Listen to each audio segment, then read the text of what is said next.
شوال ما هجاب رومت اما اف خلق خواب برامت تبنا لی بازار گفته لگه چکر لی خارنگاه ها شب میران مهوان من برنامه جی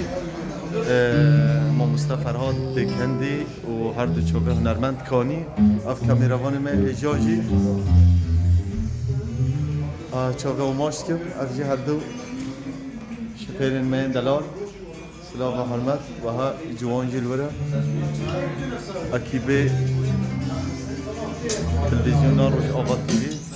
ندیدارن همکار خدمت آفت سلام و حرمت